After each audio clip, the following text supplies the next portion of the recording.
Vamos ao nosso tema de hoje. Um movimento de amor na igreja. E quando eu estou falando movimento, eu me refiro a um movimento do Espírito Santo no meio da igreja, restaurando a base daquilo que nós entendemos como igreja, que é expressar o amor de Deus. Eu quero começar lendo o livro de Mateus, no capítulo 5. Você pode acompanhar os textos comigo, vão aparecer aqui na tela, se nós lemos todos na mesma tradução. Mateus 5, do versículo 13 ao 16, é Jesus nos falando o seguinte: vocês são o sal da terra. Mas se o sal perder o seu sabor, como restaurá-lo? Não servirá para nada, exceto para ser jogado fora e pisado pelos homens. Vocês são a luz do mundo. Assim brilhe a luz de vocês diante dos homens, para que vejam suas boas obras e glorifiquem ao Pai de vocês, que está nos céus. O nosso Pai Celestial é glorificado quando a sua luz brilha diante dos homens, realizando as boas obras. É isso que o texto está dizendo. Amém. Final da década de 60, nós temos no mundo chamado movimento hippie. Imagina como o mundo estava nesse tempo. Especificamente nos Estados Unidos da América, havia uma certa revolta dos jovens contra aquilo que era estabelecido pelo próprio governo. Estava tendo a guerra do Vietnã e começaram então a ter os protestos. Faça amor, não faça guerra. Surgiu o movimento hippie. Woodstock, por exemplo, em 69, e várias outras situações em que as pessoas simplesmente pensavam sexo, droga e rock and roll, e quebrando todos os paradigmas possíveis daquela cultura. Havia um conflito, os jovens e os mais velhos, não havia nenhuma interligação entre eles, não havia nenhuma comunicação. Não era só nos Estados Unidos que isso acontecia, isso se espalhou no mundo inteiro. Aqui no Brasil nós tínhamos um movimento da Tropicália, por exemplo. Era mais ou menos uma versão tupiniquim do Woodstock. Então, nesse movimento todo que havia no meio dos jovens, começa a acontecer uma coisa muito interessante. Havia um pastor, eu disse no passado porque ele faleceu há poucos anos atrás, e esse pastor, ele começou a perceber que eles não alcançavam jovens na sua igreja. De uma certa maneira, a igreja agora era um lugar só para velhos. E ele querendo alcançar esses jovens, e ele tinha uma certa aversão, principalmente aos hippies, que ele falava que eles eram muito sujos. E então ele pede para sua filha: eu quero conhecer algum hippie. Foi, na verdade, o namorado dela quem a apresentou. Um hippie para ele, só que um hippie cristão. Isso é retratado num filme que essa semana eu recomendei para vocês nas redes sociais. Eu não sei quantos de vocês têm lá o streaming que te possibilita esse filme.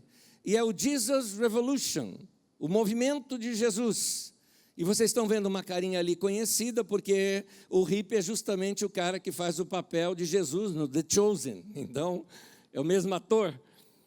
E esse filme, que é do ano passado, é um filme recente, vai narrar a história desse Jesus Revolution. Teve outros nomes que apareceu: Jesus Freaks, Jesus People, o povo de Jesus, o pessoal de Jesus, e tantos outros nomes que foram dados a esse movimento. O que aconteceu nesse movimento? Simplesmente esse hippie, ele queria alcançar os hippies. E ele começou a falar com o pastor da igreja que não tem espaço para nós. Ele pegou alguns hippies convertidos, trouxe nos cultos, os caras vieram descalço, aquele jeitão todo deles, o tipo de roupa deles. E simplesmente os membros da igreja se levantavam de um banco e sentavam no outro banco, separado deles. E ele percebeu que ou ele se voltava para alcançar os hippies, ou ele simplesmente ficava fazendo a vontade daqueles donos de igreja que havia lá na igreja dele. Uma igreja muito pequena, de 25 membros apenas. Esse pastor resolveu se dedicar a alcançar os hippies. O que aconteceu foi que um movimento feito pelos próprios jovens, que novos convertidos como eram, começaram a evangelizar os próprios hippies, produzir folhetos, distribuir folhetos, chamando o pessoal para ir para a praia, para ouvir a palavra de Deus à beira-mar. E aí o povo começou simplesmente a se converter. O número de conversões naquele tempo chega a espantar. Por exemplo, 15 mil batismos aconteceram. E aqui eu tenho algumas fotos, não do filme, mas fotos reais, que eu vou pedir que o pessoal vai passando aí, enquanto vocês vão vendo. Os cultos eram realizados dessa maneira, ao ar livre, porque não tinha local na igreja onde eles pudessem se reunir. Algumas vezes faziam em tendas, na sua maioria das vezes na beira-mar. E assim foi esse movimento. O irmão que liderou esse movimento, Chuck Smith, simplesmente ele entendia, precisamos demonstrar o amor de Deus a essas pessoas. Ele entendia que uma marca de uma igreja cheia do Espírito Santo era uma igreja cheia de amor. A igreja dele chegou a atingir 25 mil membros, para você ter uma ideia. De 25 para 25 mil. E isso tudo lotado de novos convertidos. Bom, esses novos convertidos trouxeram consigo a sua própria cultura. E nessa sua cultura, trouxeram as características de sua própria música. Uma das coisas que Chuck Smith fez, ele falou o seguinte: nós precisamos de duas coisas fortes no meio da igreja. A igreja, ele falou o seguinte, uma das chaves do crescimento da sua igreja, ele fala que era o ambiente de amor e aceitação, e segundo, um claro ensino das Escrituras. Havia muitas reuniões de estudo bíblico, e a turma toda ia para querer conhecer mais da palavra de Deus. O amor e a aceitação, então, era imenso.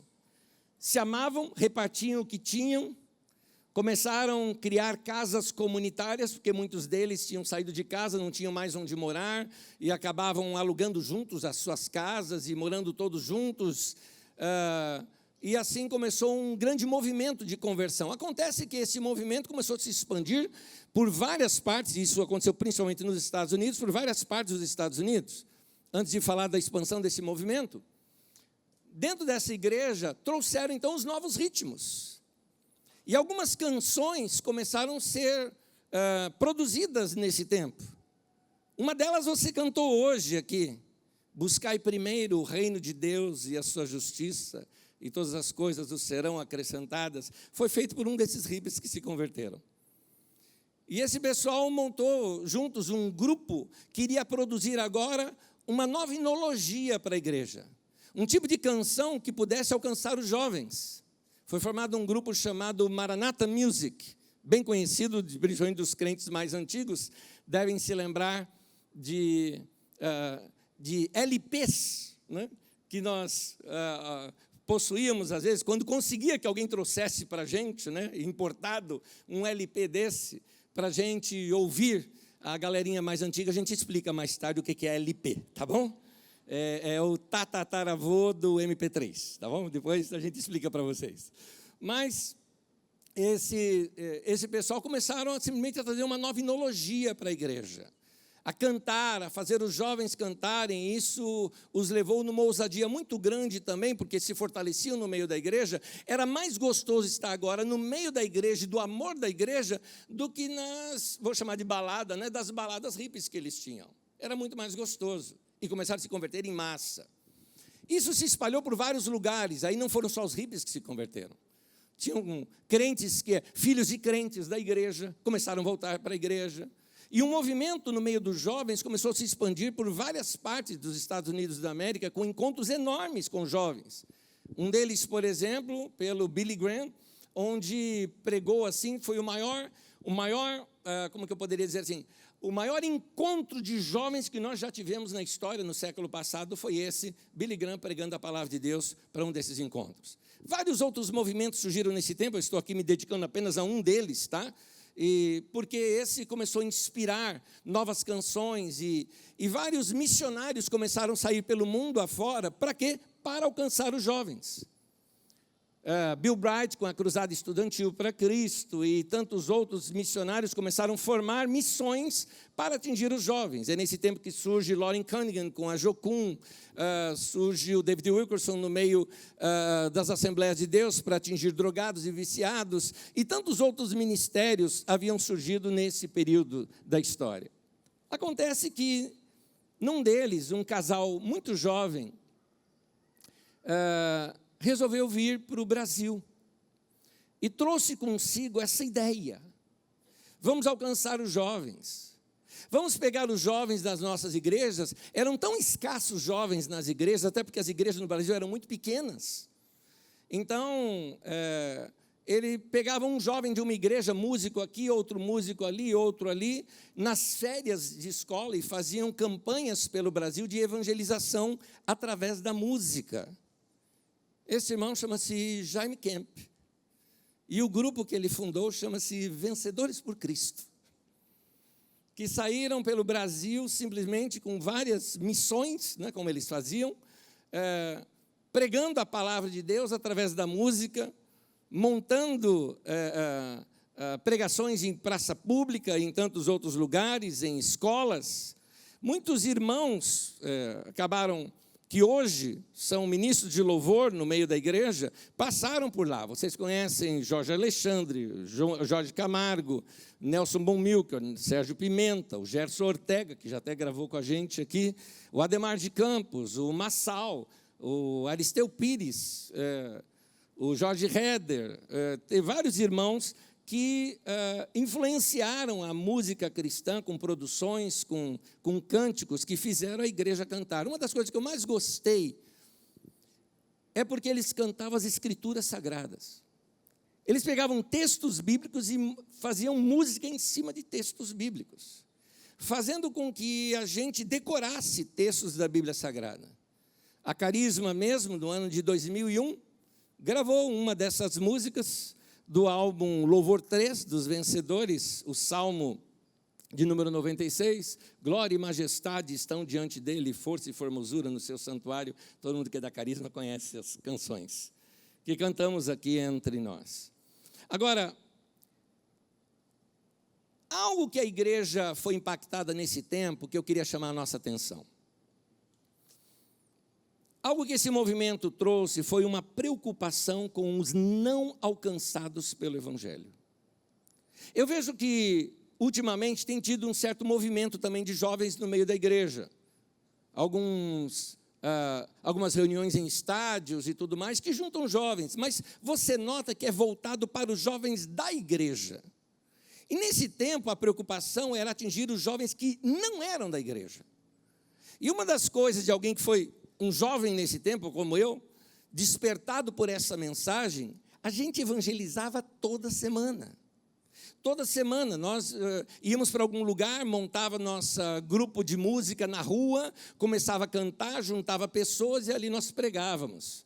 Parávamos em frente à estação de trem, pregávamos e as pessoas se convertiam. E os choques também na nossa geração continuam. Eu me lembro, por exemplo, um dos lugares, eu frequentava uma igreja na Lapa, e um dos lugares que às vezes a gente evangelizava, ou ali pela Lapa, ou íamos ali mais para o centro de São Paulo, Praça da República, por exemplo, ficávamos pregando lá. E eu me lembro uma vez que pregando, era num domingo à tarde, uma pessoa, um travesti, se converteu. E oramos com ele, abençoamos. Ele falou, vamos para o culto com a gente. Ele topou, vamos embora. E foi junto com a gente para o culto. Chegamos no culto, entramos lá, já estava na hora de começar o culto, sentamos, e eu percebi que onde ele sentou, a pessoa que estava sentada do lado dele, pegou assim e pulou mais uma cadeira, sabe assim? Para não ficar muito perto. Gente, se você já me conhece do jeito que eu sou hoje, imagina eu adolescente, né? Provocação é comigo mesmo. Cheguei assim e falei, tem uma cadeira vaga aqui, vai mais uma para lá. Só para chegar mais perto ainda. Que pena que meu pastor naquele dia não falou, vira para o lado e abraça teu irmão. Eu queria tanto que ele fizesse isso. Pena que ele não fez. Mas eu vi a rejeição que às vezes a igreja tem, a igreja está muito acomodada. Eu me lembro que nesse movimento de jovens que aconteceu, e aí eu estou voltando lá para do início da década de 70, um cantor que tinha um estilo do Elton John, por exemplo, que sentava num piano e tocava músicas, só que ele era cristão, chamava Keith Green. Esse Keith Green, uma das suas músicas, ele disse o seguinte, ele falou, o mundo está dormindo nas trevas, enquanto a igreja está dormindo na luz. Acorda, igreja. Esse era o despertar que ele falava. Tem pessoas do seu lado que precisam ser alcançadas pelo Evangelho. E essa compaixão, esse peso pelo amor, esse desejo de alcançar as pessoas, começou a movimentar o coração de pessoas no mundo inteiro. Nos anos que antecederam esses movimentos, a vida religiosa ela era bem marcada pela ostentação de uma sociedade, de uma santidade que separava claramente entre nós e eles. Nós que éramos da igreja, éramos os santos, aliás, muitas vezes chamamos até de santarrão, e totalmente separado daqueles que eram o mundo. Então a pregação era que nós, os crentes, vamos para o céu, e o restante vai queimar tudo no fogo do inferno. Era isso que se pregava naquele tempo. Não havia uma empatia onde atraía as pessoas para a igreja. Esses jovens quiseram tornar a igreja mais contextualizada à sua cultura. Queriam alcançar pessoas que tinham uma barreira, não com Deus, mas sim uma barreira cultural com a igreja. Eu trouxe esse assunto para nós acordarmos para a seguinte realidade. Será que nós não estamos acomodados demais com esse momento da igreja que estamos vivendo? Porque simplesmente estou falando de você que é daqui da Carisma. Você frequenta uma igreja que é legal, você chega, tem até lugar para você comer. Você chega aqui, você tem uma boa música, você pode vir com uma roupa descolada, você se senta, assiste. E as pessoas que não foram alcançadas por Jesus, talvez na sua cabeça esteja, danem-se. Eu estou aqui comendo das minhas coisas celestiais, me alimentando espiritualmente. Meu irmão, acorda. Nós estamos no início do ano. Por que você não coloca um desafio no seu coração para que nesse ano a sua vida impacte a vida de outras pessoas, de modo que pelo menos algumas pessoas um dia vão chegar no céu por tua causa? Onde você vai pregar o evangelho com a tua vida. E o que eu estou falando, tudo bem, nós temos que pregar, nós temos que falar, mas muito mais do que falar, Jesus ensina a gente a ser. Ele não falou, vocês são o som do mundo, ele disse, vocês são a luz do mundo. A luz não se ouve, a luz brilha. Então, meu irmão, vai brilhar, meu irmão. De que maneira? Jesus falou como? Para que os homens vejam as suas boas obras e glorifiquem o vosso Pai que está no céu. Vai abençoar pessoas, vai ouvir pessoas, vai conversar com pessoas. A função da igreja não é só levar pessoas para o céu. A função da igreja é se tornar um agente de transformação e influenciar a mentalidade da região onde estiver. É mais do que isso. Por que nós queremos muita gente convertida? Só para ter igreja grande? De maneira alguma. Sim, eu quero que muita gente vá para o céu, mas não é só isso. Nós queremos que muita gente seja atingida com o evangelho, porque nós queremos ver a nossa sociedade mudada aos pés do Senhor Jesus. O reino de Deus sendo visto e implantado aqui na terra. Para isso nós precisamos começar a falar a linguagem do nosso povo. Precisamos nos aproximar mais das pessoas. Vamos ver o próprio Jesus. Evangelho de João, capítulo 1, versículo 1. Diz, e o verbo se fez carne e habitou entre nós, cheio de graça e de verdade, e vimos a sua glória, glória como do unigênito do Pai.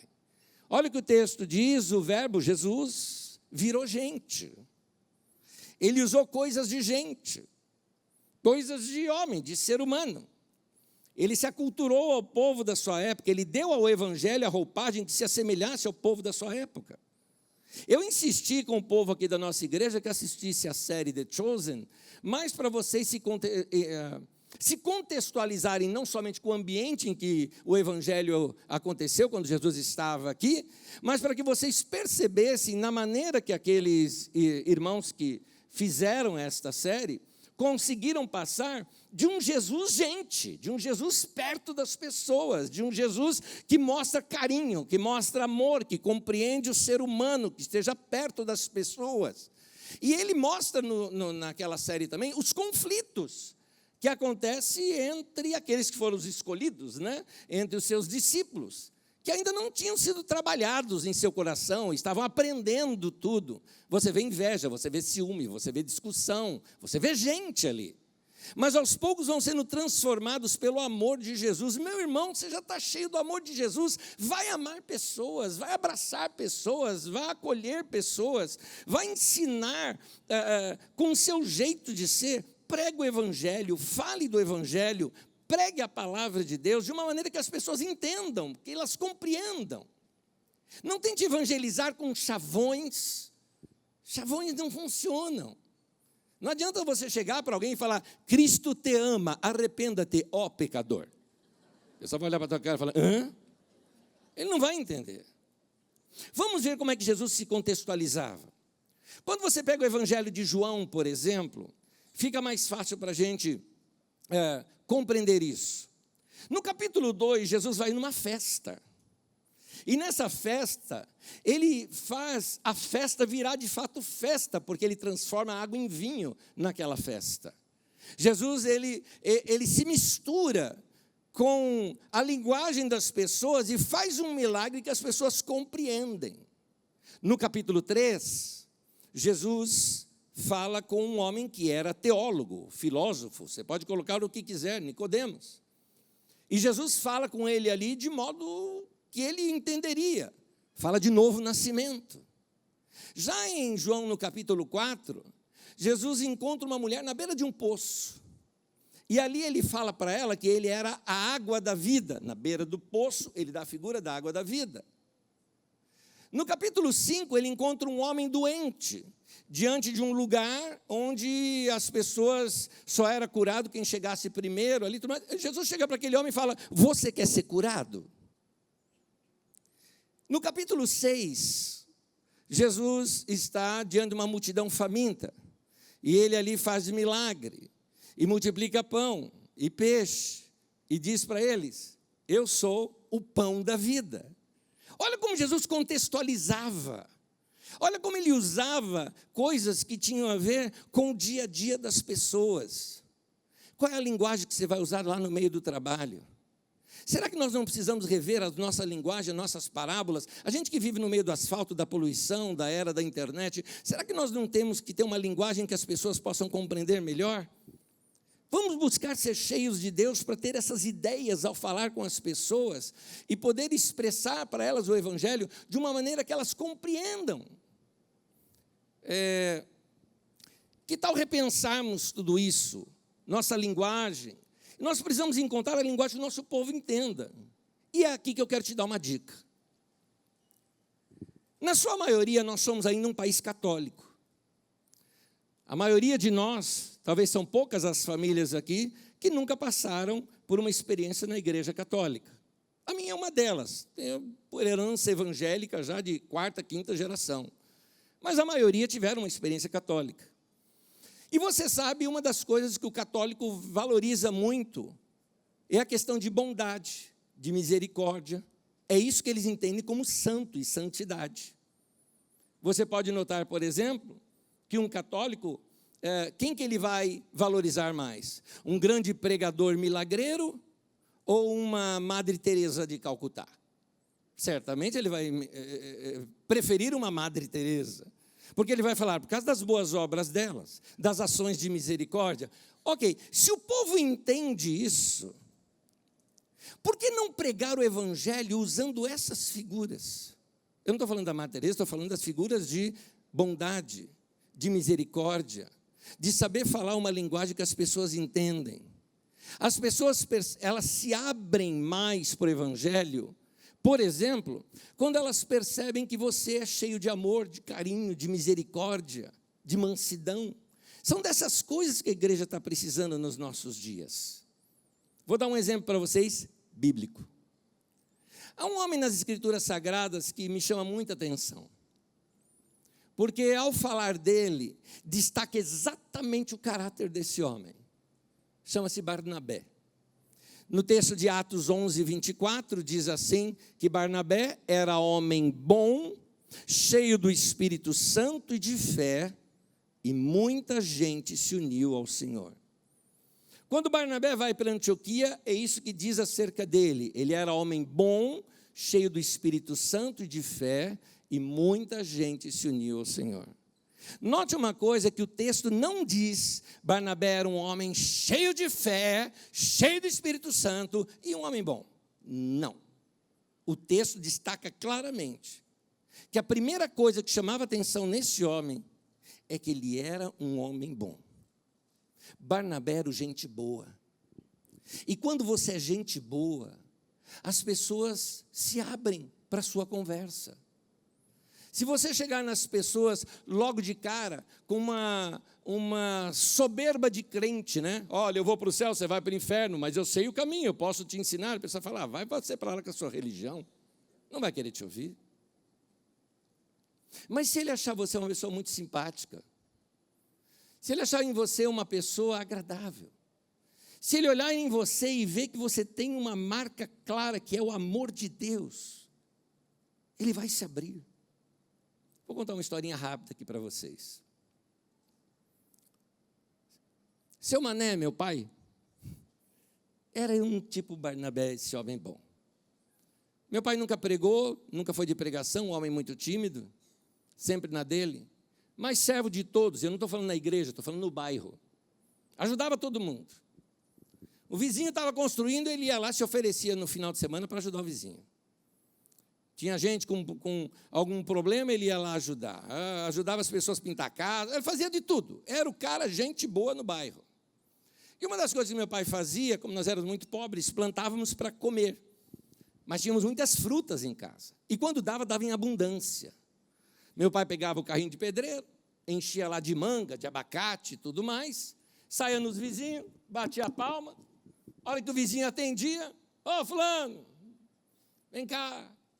E meu pai falava assim, vim aqui repartir um pouco da minha riqueza com você. Pega aí umas frutas que você quiser, faz um suco para a tua família. Não era vendendo, não, estava dando. Todo mundo gostava do seu Mané. E o seu Mané fazia isso sempre. Na igreja batista onde nós frequentávamos, nós tínhamos ali uma campanha evangelística, algumas vezes no ano. E o pastor sempre tinha aquele negócio, olha, quem trouxer mais visitante e tal, aquela coisa toda. Ninguém conseguia trazer mais visitante que o seu Mané. O que o seu Mané fazia? Veja bem, teve uma vez que numa igreja pequena, nós tínhamos ali 30, 35 membros na igreja. Meu pai leva acho que 42 ou 43 visitantes. Mais visitantes que membro da igreja.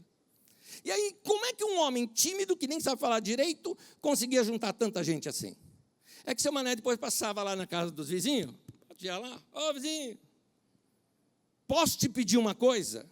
O que o vizinho respondia? Claro, seu Mané, o que você quiser. Tá bom, vai ter uma conferência na minha igreja, vai vir um pregador, queria que você fosse. Ninguém dizia não, por causa da bondade daquele homem. Como é que as pessoas te veem? Como um homem bom, cheio do Espírito Santo, de fé, uma mulher boa, bondosa, generosa, misericordiosa? Ou eles veem a gente como gente chata, arrogante, nariz empinado? Tema de hoje, um movimento de amor na igreja. Eu citei um na história, mas agora eu gostaria que nós experimentássemos esse movimento de amor entre nós. Que as pessoas ao virem aqui fossem acolhidas, abraçadas. Que nós levássemos esse amor para fora. Gente, a igreja precisa ser mais humanizada. As pessoas precisam, ao frequentar uma reunião da igreja, perceberem que elas não estão num show, ou que elas não estão num lugar religioso, mas que elas estão numa casa, num lugar onde todo mundo é abraçado, acolhido. Nós precisamos ter essa experiência no meio da igreja. E eu queria dizer uma última palavra com vocês, baseado numa visão que o profeta Ezequiel tem, e João, em Apocalipse, a repete. Mas eu queria contar isso para vocês já em pé. Fiquem em pé comigo.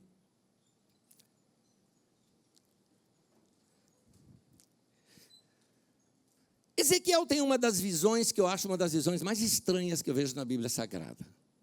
Se você já leu aquele primeiro capítulo de Ezequiel, tem gente que até pensa que ele viu o disco voador ali, né? É uma roda que roda e não tem frente, aquela coisa toda maluca daquela visão, que qualquer dia a gente explica isso aqui para vocês. Mas naquela visão, Ezequiel vê algumas criaturas, e elas tinham 4 rostos. João, no texto de Apocalipse, também vê essas criaturas. Só que elas estão diante do trono de Deus, adorando a Deus o tempo todo. Ao descrever essas criaturas, ele diz assim, que aqui na sua direita, ele tinha rosto de leão.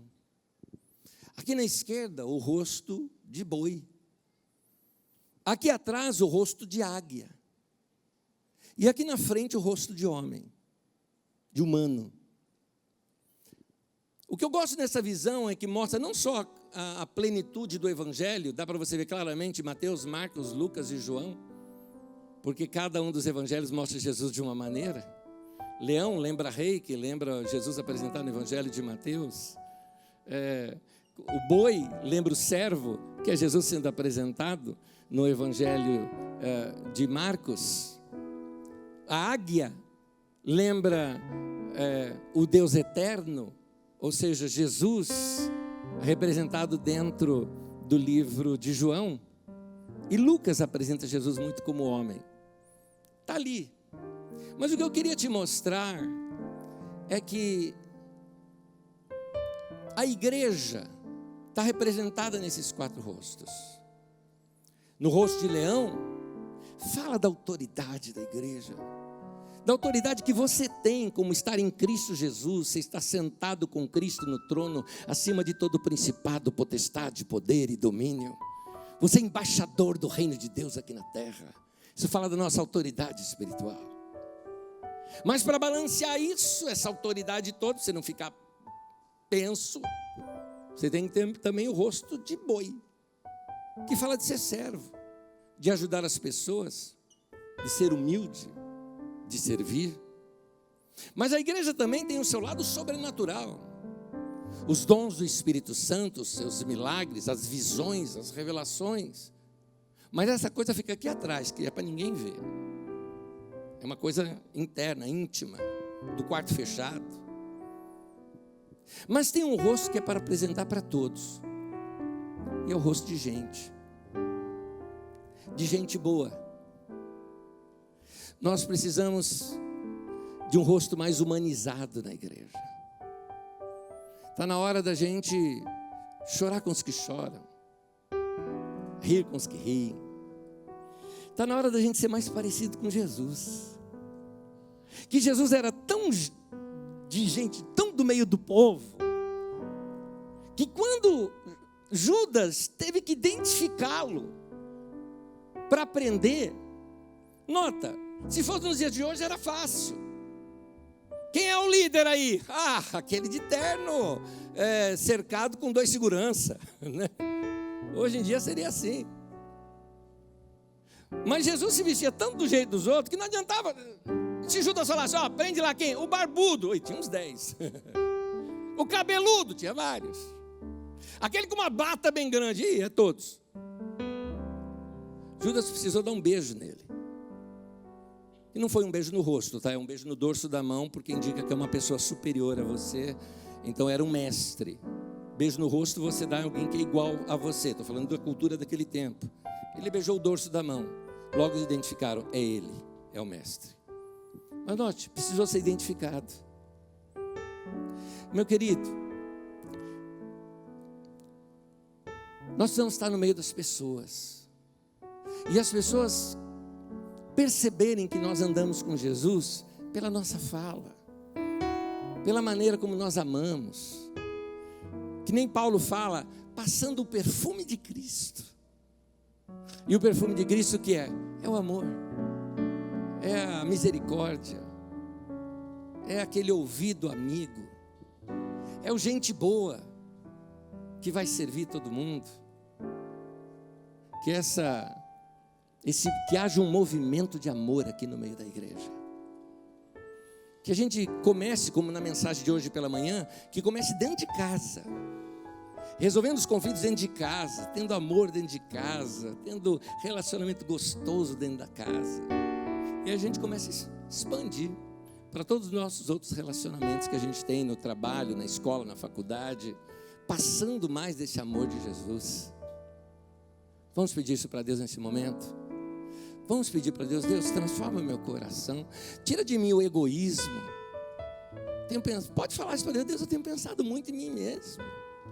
Só penso nos meus sonhos, o que eu vou fazer da minha vida, o meu futuro, o meu dinheiro.